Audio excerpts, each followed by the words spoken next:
மலைகளைத் தொட்ட வானம், மஞ்சள் வயல்களில் வீசும் காற்று.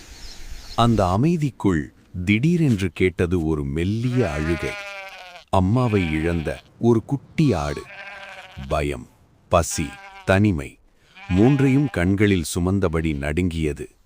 அந்த வழியாக வந்தது ஒரு பெரிய பூனை. வேட்டையாடும் கண்கள் இல்லை, அம்மாவின் கண்கள் மட்டுமே. மெல்ல அருகில் சென்றது. அந்த குட்டியாட்டை தன் மார்போடு அணைத்து கொண்டது. பயப்படாதே, நான் இருக்கேன் என்று சொல்லாத வார்த்தைகள் அதன் கண்களில் இருந்தது. அந்த நொடியிலேயே ஆட்டுக்குட்டியின் அழுகை நின்றது. இதயம் மட்டும் பேச ஆரம்பித்தது. பின்னால் நின்ற வயதான மூதாட்டியின் கண்களில் கண்ணீர் வழிந்தது.